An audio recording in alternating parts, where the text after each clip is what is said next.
Yeah, I think. Es muy bueno. Yeah. And, are you nervous? Are you? No. You look so tired, excited. Excited. Sorry if we speak together because you have to know.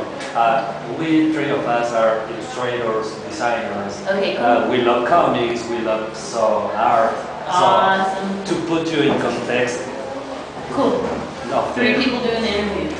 Yeah. Yeah, this will be fun. Yeah, I think I want to be fun. With much fun, the better. Well, we all know you started to study astrophysics, right? What got you into that field? Because it's a very, I don't know, it was just the fascination, your fascination for the universe. Yeah, you know, I started community college, and there was all the classes were full.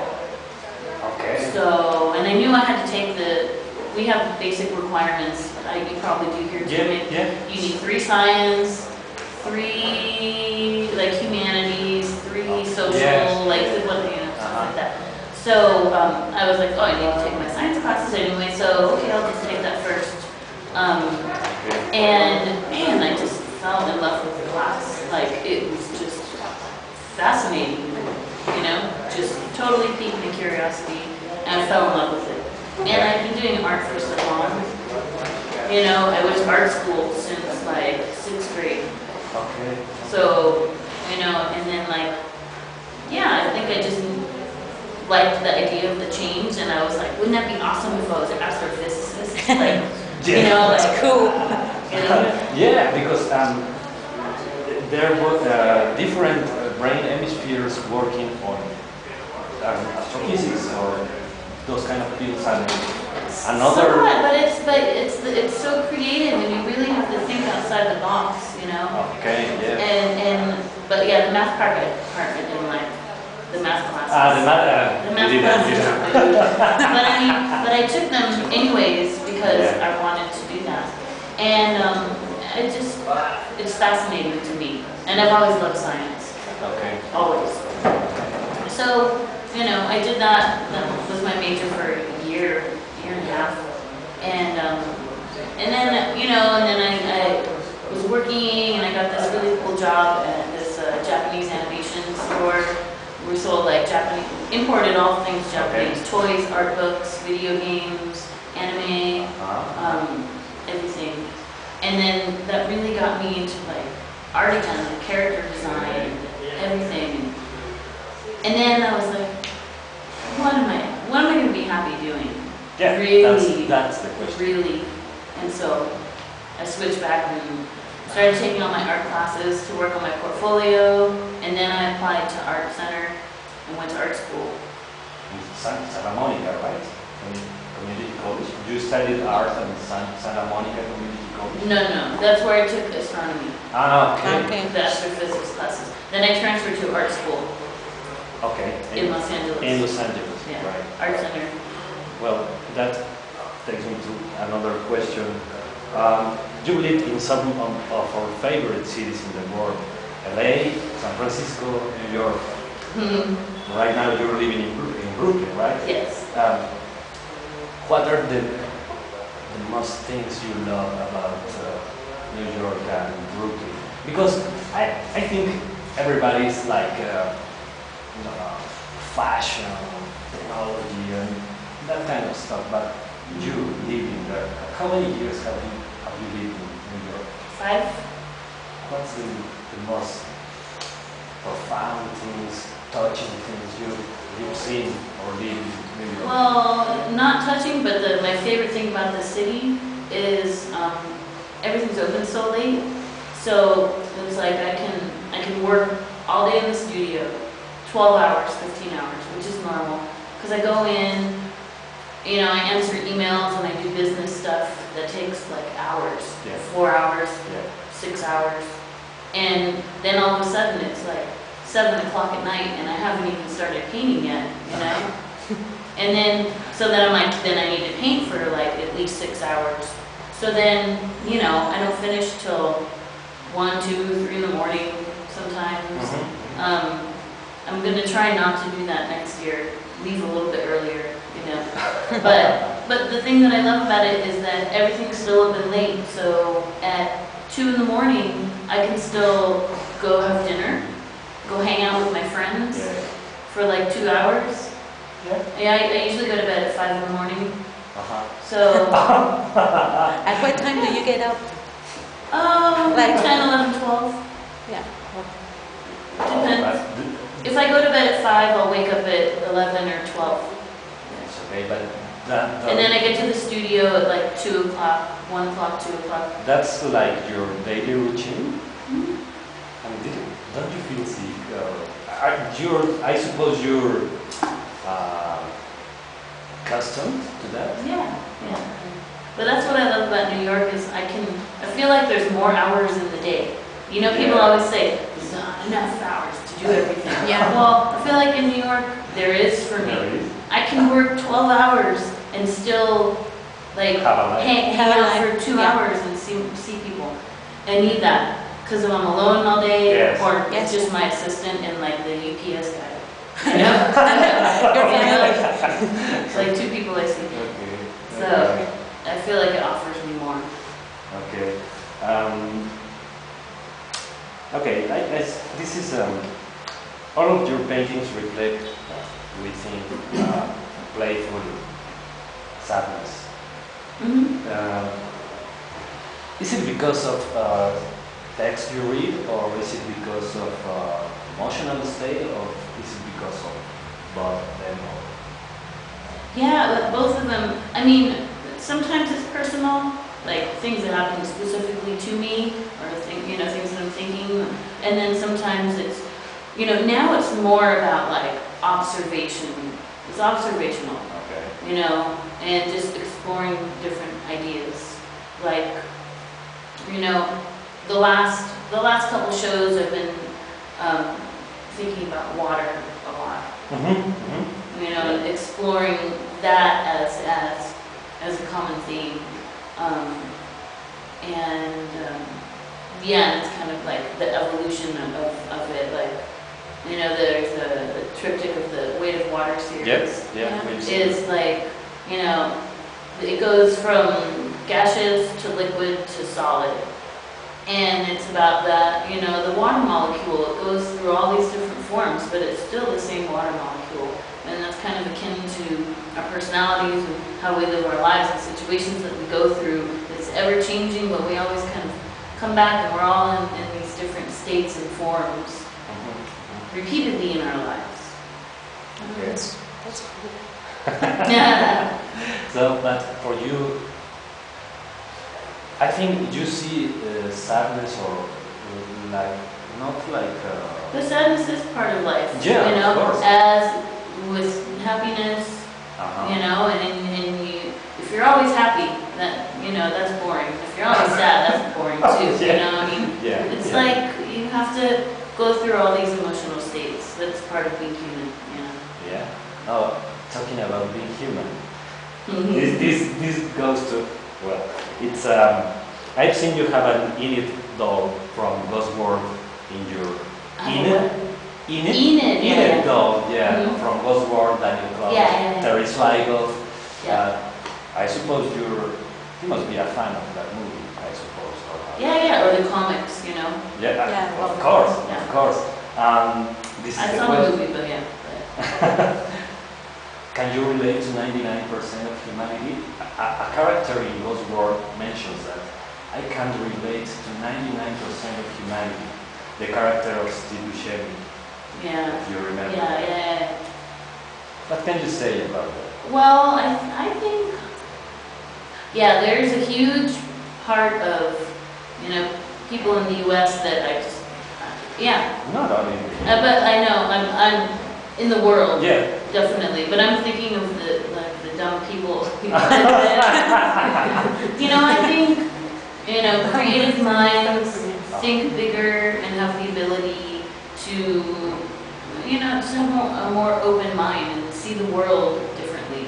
And I think, that's a small percentage of actually, the people who are out there. So in a way, I don't know if I would say 99%,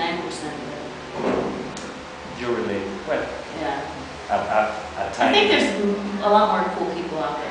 Yeah, well, Maybe half. did you think the how? Maybe. No, maybe Some, 30. yeah. The pessimism helped him. Let's. I have faith in humanity. Yeah. Oh, yeah. Sometimes it's so Hard. hard. Yeah. Yeah. It's fantastic. Okay, this is a debate I've been having with some friends we have, because some of them are artists, some of them have been directors of art schools. They create the educational system for an art school in Mexico. So they are really inside this art community, but I dare to say serious art community. You know, people like Damien Hirst, I don't know who else.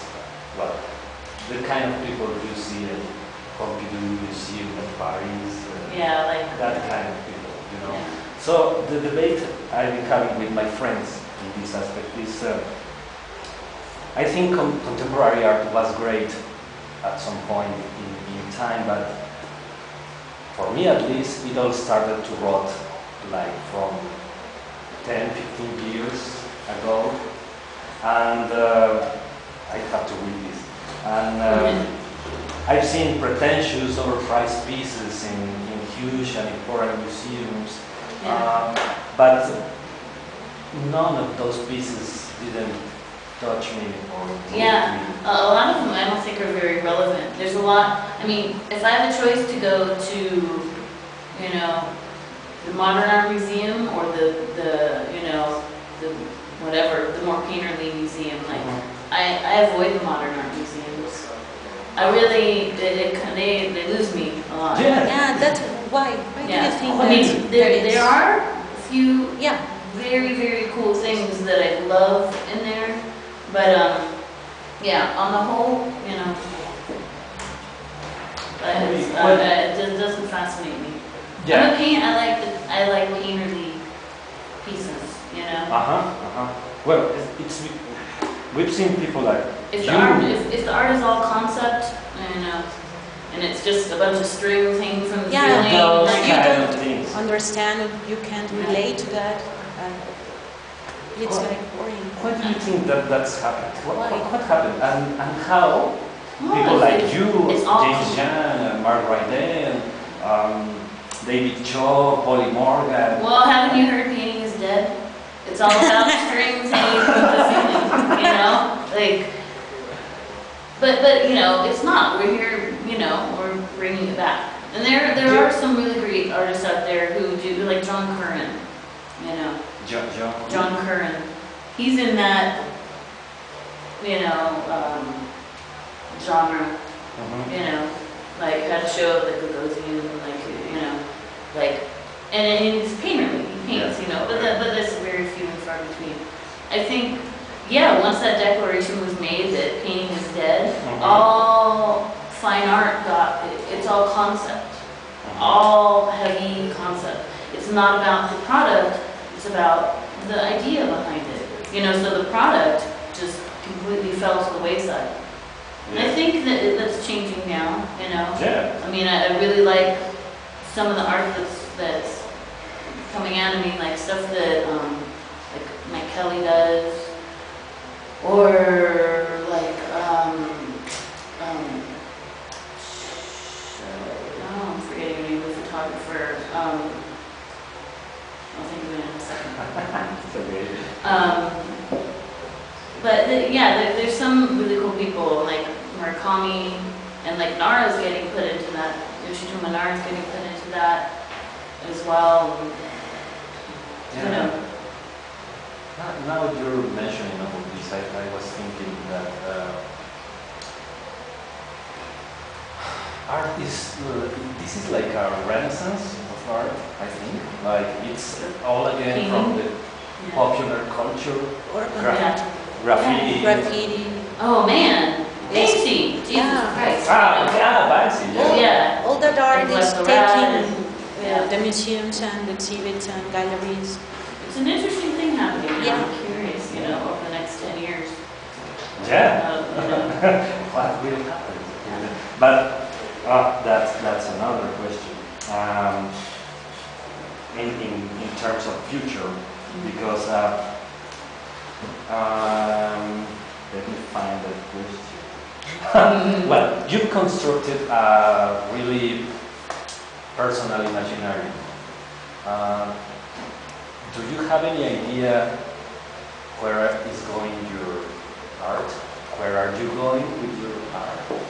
I'm, I'm always striving to push myself, to try new things, And so, yeah, the last couple shows I've done, I've only painted females and kind of like this portrait style, which I still love, but my next show is themed around myths and legends in all the different countries and cities that I visited. Okay. And I'm gonna put in men, and I'm gonna make some bigger paintings with more elaborate scenes, and yeah, trying experimenting and trying new things and pushing myself. Okay. I can't stagnate, No.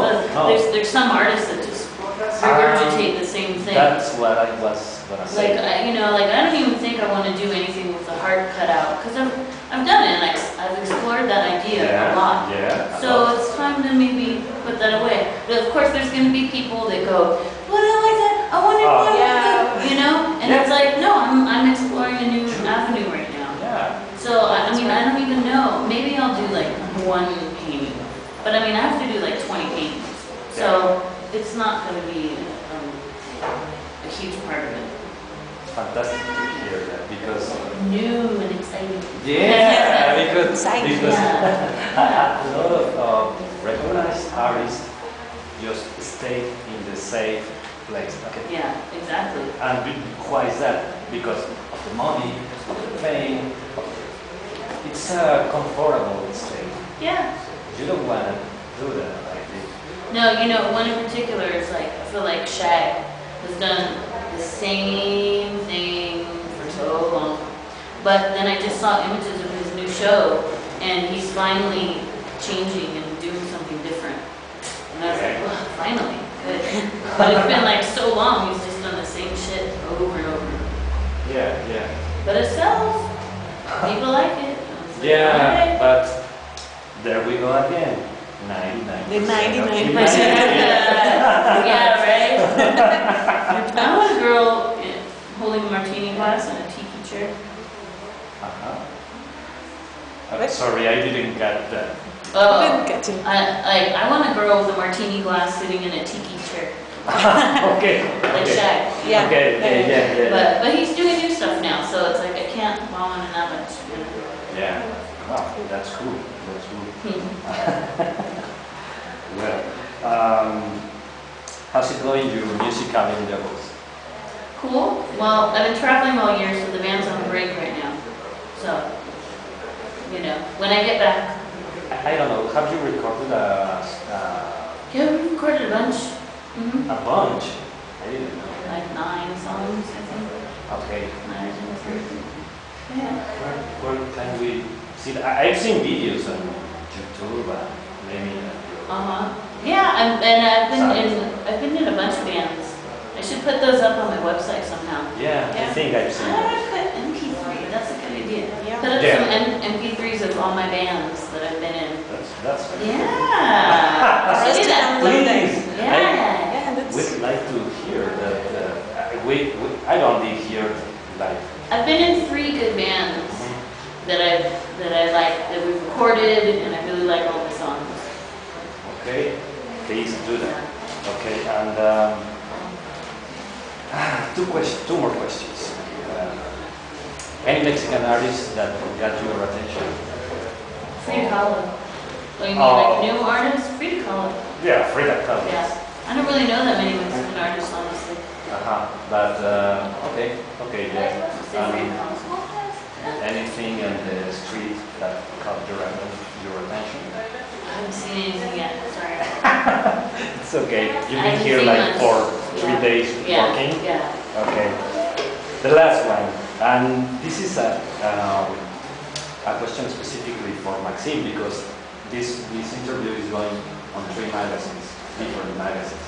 One of them is Maxime. So, Maxime? Maxime. Maxime. Maxime. Well, in Mexico, we have the accent in the I, Maxime. Maxime. In Mexico, but Okay. it's Maxime. Okay. Would you care to explain your most significant tattoos, please? My most significant. Or okay. maybe Your yours? favorite. So I just finished my back tattoo, Yeah. and it's it's an underwater sea with jellyfish and like a Japanese geisha and octopus and starfish and all these sea Yeah. creatures and stuff. But I got it because I got stung by a jellyfish in Mexico when I was 5. And on my back, and I was allergic to it, and I almost died. So I went into anaphylactic shock and couldn't breathe, and had to be rushed to the hospital, and all this stuff. Anyway, it was down my back, so I got the jellyfish right where I got stung with the jellyfish. Wow. So it's helped me conquer my fear of the ocean, because I used to be so afraid of swimming. I would not go in the water at all. Okay. So now I swim. My sister's like, I can't believe you're in the water. You like the beach now? And I'm like, yeah. And the jellyfishes? Well, I haven't been stung yet again, so Okay. that way. And I don't know. That's the most significant. The most for sure. significant. Yeah. Okay. Other ones are Japanese artists I like Hokusai. It's a Hokusai drawing. These are Hokusai. Most of my stuff is all Japanese. Most of it. I've only seen the Sean Barber give you a painting of your body. Yeah. That's all the of Japanese. That's a dragon, right? Mm-hmm. Okay. Yeah. Okay. Two dragons. And that was just for the aesthetics of the. Okay. Yeah. Okay. Because for me, like Japanese style tattooing is really like eternal. Yeah. It's not like trendy people that got like what was that style, like the tribal tattoos and shit, you know. The tribal tattoo. Yeah. Not dogging on anybody else, but for me, it's been being done for like how many centuries, Yeah. centuries and centuries and Yeah. centuries. Yeah. It's gorgeous still to this day. Timeless. It's timeless. Yeah. So for me, yeah. And I think that's all. Okay. Your love for food. What? Your love for food. I'm up for food. No, love. I I think love you food? love. Yeah. I love food. Yes, I love food. Who Yeah. doesn't? But it's a way to know, another way to know more of a specific culture. I think. Yeah. Yes. So you take risks. Yeah. Definitely. I like some weird stuff. Okay. Well, I think that's okay. Cool. Thank you. And what are the other 2 magazines? It's Men's Health, Mexico, Mm-hmm. Maxim, and a Mexican magazine. It's called Conozca Más, to know more. Those are the 2. Cool. Thank you very much. Thank you. Thank you. You're fantastic. Yeah.